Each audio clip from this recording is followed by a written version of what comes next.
En ese punto, Haris, porque en este caso horrendo que acabamos de ver de la niña Pierina, la madre, que obviamente es una psicópata, somete una serie de torturas a la niña, que han sido detalladas en todos los medios: costura de labios, golpes, e incluso una violación con un objeto.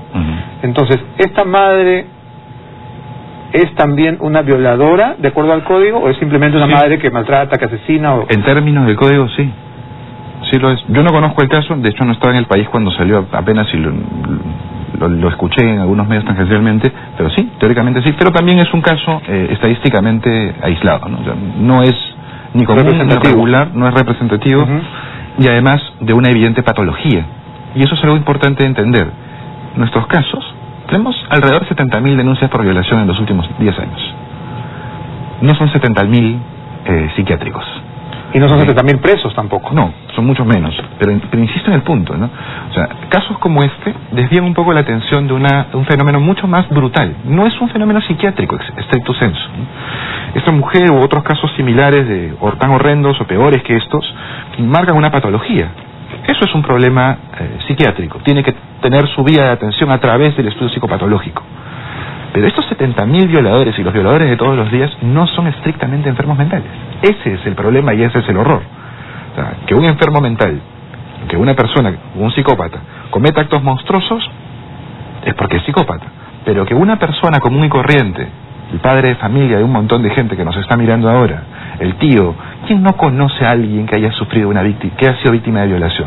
Que esas personas completamente normales sean capaces de cometer un acto como ese y de todos los sectores sociales también, todos, ¿no? Porque obviamente las violaciones que salen en los tabloides son las violaciones que ocurren en las zonas marginales, pero todos los sectores sociales, en todos los barrios de Lima ocurre. No es un asunto de educación, no hay estratificación ni diferencia radical por estrato social.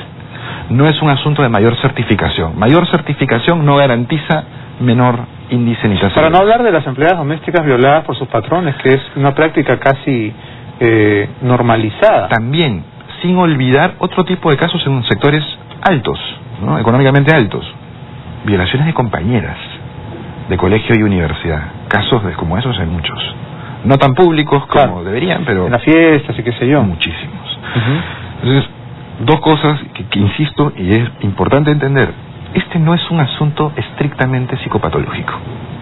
Y el asunto de casos como el de la niña que fue víctima de ese caso tan terrible son excepciones a una figura bastante más monstruosa que eso.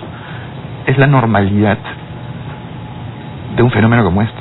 7.000 casos denunciados al año. Que se vuelva cotidiano, digamos. Es cotidiano. Ya se volvió en el Perú una cosa de todos los días. Ya se volvió un asunto tan cotidiano que a veces ni se denuncia.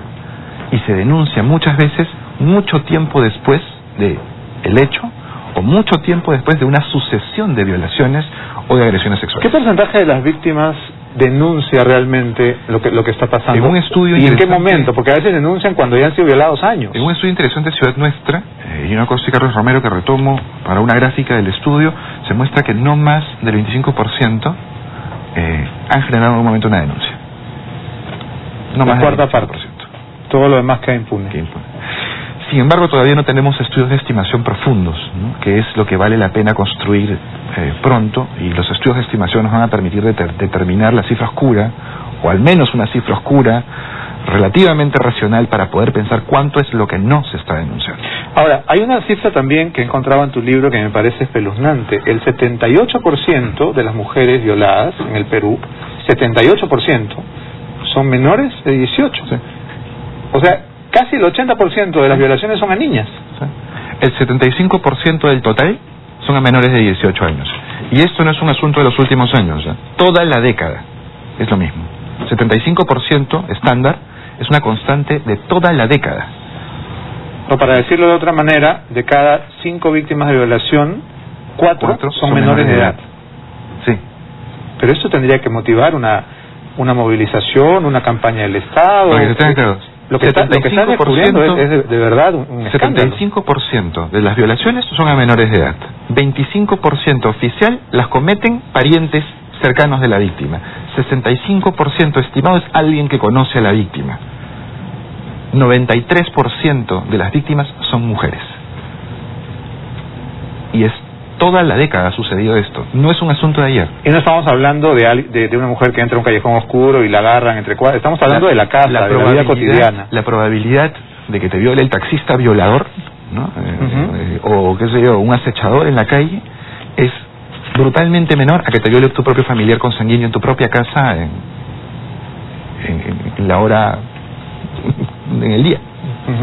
Ahora, hay otro tema que también contribuye a esta impunidad, y es lo que tú has llamado en el libro la revictimización de la víctima. Es decir, la persona que es violada luego es sometida a una cantidad de exámenes, peritajes, pruebas médico-legistas que son interminables, que terminan con unos interrogatorios absolutamente traumáticos, y que hacen que el propio denunciante o los padres o los familiares desistan de la denuncia, porque la mujer, la niña, el niño terminan atormentados por todo este proceso. Eso se evidencia cuando tú ves la comparación de cifras, lo que entra a la policía, lo que llega a medicina legal, lo que llega al fiscal, lo que pasa al proceso judicial, lo que termina con sentencia y lo que llega a prisión. Es casi un degradé.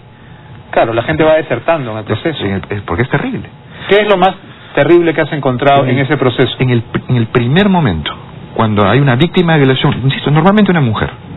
Imagínate que te violan en Miraflores. Tienes que trasladarte a las 3 de la mañana a medicina legal, que está atrás de Polvos Azules, ¿no?, a que te hagan la prueba. La prueba médico-legista. Sí. Si es que no llegas con una denuncia policial o vía fiscal, tienes que pagar 8 soles. Y hacer la cola. Cuando lo haces voluntariamente. Sí, cuando vas directamente a medicina legal. Ahí tenemos un primer problema. Bueno, y si hablamos de una menor de edad, por ejemplo, peor, ¿no? Porque es una cosa traumática. Ya la cola tiene que ser una cosa de terror. Segundo, o sea, medicina, el único que tiene el kit oficial y el único que puede recoger las pruebas oficiales es medicina legal, que tiene muy pocas oficinas. Eso no es un problema de medicina legal, sino que no tiene presupuesto suficiente para tener oficinas descentralizadas. Estamos hablando de Lima, en el resto del país ni de... ¿Qué viene después? Un interrogatorio. En medicina legal tiene que pasar por una prueba ginecobstétrica y sexológica para determinar si hay laceraciones, golpes, trauma. Claro, y luego implica una ocultación absolutamente... Luego pasa por una entrevista del psiquiatra, el psicólogo o el psicólogo de atención. Pero luego va a pasar por la entrevista del policía, del fiscal, del abogado defensor del victimario. Entonces, y hasta un careo a veces, ¿no? Muchas veces se somete a la víctima, al victimario hipotético, a un debate efectivo para ver si la violó o no. Terminan siendo amenazadas y muchas desisten, evidentemente. El costo horas hombre, el costo económico que implica mantener un juicio, la casi nula reparación civil que va a obtener por el proceso, las amenazas y riesgos de la víctima frente a un victimario, para no hablar de... cuando además recuerda que normalmente es su familiar consanguíneo. Para no hablar digamos, de los prejuicios machistas que a veces tienen muchos de estos interrogadores, porque comienzan con la cantaleta de cómo te vestiste, es culpa tuya, te pusiste minifalda, ¿no?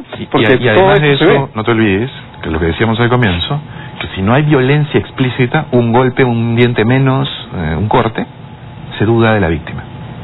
A menos que haya sido masacrada. Radical violencia. ¿Cuál es el problema?